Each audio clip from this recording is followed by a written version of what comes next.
News Assam 24 সমূহ দৰ্শক এইখিনিতে স্বাগতম জনাই লৈ আজি আৰম্ভ কৰিব বিচাৰিছোঁ এটা প্ৰতিবেদন। আৰু সেই প্ৰতিবেদনটোৱে আপোনাক এক ছেকেণ্ডৰ কাৰণে হ'লেও ববাই তুলিব। কি আছিল সেই প্ৰতিবেদনটো? প্ৰতিবেদনটো এনেকুৱা ধৰণৰ আছিল, নিশা ৰাজপথত এগৰাকী যুৱতীৰ হাই ভল্টেজ ড্ৰামা।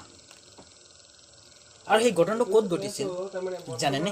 সেই ঘটনাটো ঘটিছিল বিহাৰৰ যি ৰাজধানী আছে, বিহাৰৰ ৰাজধানী মহানগৰ বা বিহাৰৰ চহৰ এখন পাটনাত। সেই পাটনাত এগৰাকী যুৱতীয়ে ক'ভিড প্ৰট'কল সম্পূৰ্ণৰূপে ধোঁৱাচাঙত পেলাই তাৰ পৰৱৰ্তী সময়ত যেতিয়া আৰক্ষীৰ জালত পৰিছিল, আৰক্ষী আৰু লগতে সাংবাদিকৰ জালত পৰিছিল, তেতিয়া যুৱতীগৰাকী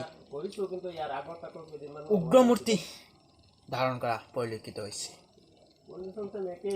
তো যুৱতীগৰাকী সম্পূৰ্ণ ক'ভিড প্ৰট'কল নস্যাৎ কৰি ৰাজপথত আৰক্ষী আৰু সাংবাদিকৰ সৈতে তৰ্কত লিপ্ত হৈছিল। তো যুৱতীগৰাকীক আপোনালোকে কেনেধৰণে লয় সেয়া আপোনালোকৰ বিচৰাধীন। কিন্তু যুৱতীগৰাকীয়ে এটা কথা ক'ব লাগিব যে যুৱতীগৰাকীয়ে যেনেদৰে সাহসেৰে আৰক্ষীৰ সৈতে তৰ্কত লিপ্ত হৈছে সেয়া কিন্তু লক্ষণীয়। সেয়া নাৰী সমাজৰ কাৰণে এক অনুকৰণৰ বিষয়। বা ক'ভিড প্ৰট'কলৰ যি নীতি নিয়ম আছে সেইবোৰ উলংঘা কৰাৰ অজুহাতত ছোৱালীগৰাকী দোষী সাব্যস্ত হ'ব পাৰে। কিন্তু ছোৱালীগৰাকী যেনেদৰে সাহস কৰিছে, আৰক্ষীয়ে সোধপোছ কৰাত হেলমেট ক'ত, চালান কাটিব লাগিব, তেনেকুৱা পৰিস্থিতিত ছোৱালীগৰাকী যেনেকুৱা উগ্ৰমূৰ্তি ধাৰণ কৰিছে নাৰী হৈ। তো ইতিমধ্যে এই ভিডিঅ'টোৱে এই ভিডিঅ'টোৱে ছ'চিয়েল মিডিয়াত এক তীব্ৰ আলোড়নৰ সৃষ্টি কৰিছে।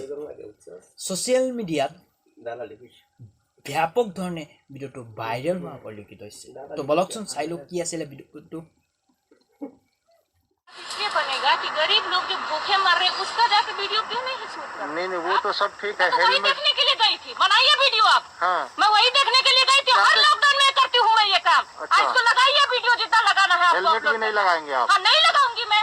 अच्छा, नहीं लगाऊंगी। कानून का पालन नहीं करेंगे? मर रहा है आपको हेलमेट का चिंता हो रहा है? क्यों हेलमेट का चिंता नहीं? हेलमेट का चिंता हो रहा है, लेकिन ये चिंता नहीं हो रहा है कि रिक्शा वाला भूखे मर रहा है। मैं तो हर पिछले तो रूल तोड़ के करेंगी आप कुछ भी? पिछले साल भी मैं लॉकडाउन में बांटी हूँ खाना, और इस साल भी बांटूंगी, क्योंकि मोदी को समझ नहीं आता है और नीतीश कुमार को नहीं आता है, मुझे तो आता है। अगर मेरे पास 10 रुपए है तो 5 रुपए जरूर खिलाऊंगी। अभी जाके देखिए रिक्शा वाला कैसे मर रहा है भूखे, उसको पूछ करके आज खाना खिला के आई हूँ। उसके लिए आपको इसके लिए किसी ने रोका है खाना खिलाने के लिए? मेरी वीडियो बना रहे, जाके नीतीश वाला वीडियो क्यों नहीं बनाते हैं? बनाइए उसका, मोदी का भी निकालिए वीडियो। मोदिया मुझे सिखाने चले कानून, सिखा बैठ कर। मोदी को समझ नहीं आता है और नीतीश कुमार को नहीं आता है, मुझे तो आता है। चलान का मैदान, ये चलान करके कहाँ जाती है? नीतीश के पॉकेट, मोदिया के पॉकेट में ले लो। मोदिया निकाल लो पैसे। जिनकी नौकरी गई तो पूरा बिहार में जो है ना नहीं तलगा मच गया, तो मेरा नाम बदल दीजिएगा आप लोग। मुझे सिखाने चले कानून, सिखा बैठ कर। ले लो मोदिया